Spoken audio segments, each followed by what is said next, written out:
Good morning. This is going to be the paint color for my kitchen, I think, unless I choose to put it in the bedroom, because the walls are the sort of like the taupe brown, and those are some other samples I had up last fall. I decided not to go with the orange or the green. I was looking at that sage color, and then I decided on this and another like creamy, very light.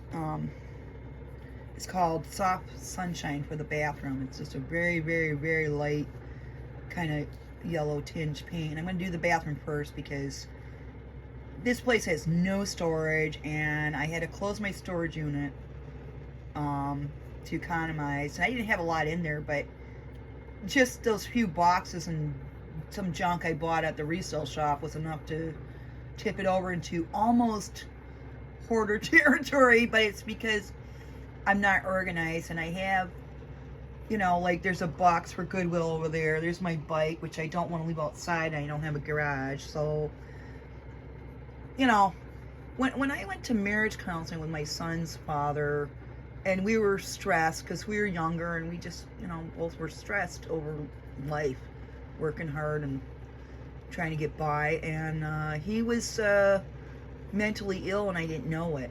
So he was stepping out with other women and coming home at 1 a.m, and I guess he had been diagnosed bipolar years before, and nobody had told me, and he was untreated. So that really contributed a lot, but there was too much water on the bridge, and we didn't argue. We used one lawyer and stuff, but it was hairy and rough for both of us. And the marriage counselor said, wouldn't it be nice if you're stressed out and you can drive around and come upon this woman's house, and she's like a grandmother, and you would walk in and you would smell fresh bread baking, and she would sit down and offer you a cup of tea and give you some fresh bread and jam and be kindly to you. And I said, yeah, I would love that. Get away from my husband and kids and cats and all that, and just go visit with some kindly grandmother type lady who makes me bread and stuff. Sure.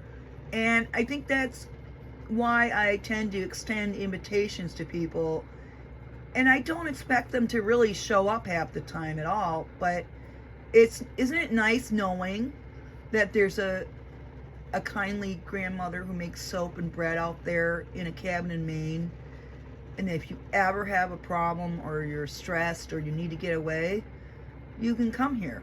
So just knowing that will give you some hope, I hope. I don't know. Maybe I'm a little too naive and be like, hey, but that was my personality as a child. When I was the youngest and my siblings were in school, the doorbell would ring or something. I'd go open the door and fling it open and say, come on in, to the mailman, a Jehovah's Witness, or anybody in my mind to watch me, because I was too friendly. And so she had to keep an eye out, because I would invite strangers into the house when I was a kid. So I've always been like this, like, hey, come on in, let's have a chat. You want a cup of coffee? You want something to eat? Let's talk. Let's do crafts and look at the birds outside. Look at the eagle, blah, blah, blah. And that's my personality. I'm social. And my parents were welcoming, kind people, but I am a little like them on steroids. And sometimes my family doesn't know what to make of me, but some of them are cool and they get me. They're just like, oh, that's just how she is. And my husband got me too, and he would tolerate me saying, come on in, come visit. And sometimes I would pick up some strays that I shouldn't have, some people, but he kept them away from me. And so now I have to be a little cautious with my invitations. But, there's a lot of people around here who look out for me, and they know who I am, so I'm all good. Me and my cats. I have 3 cats, and they'll protect me too. Or they'll like you if you open a can of food.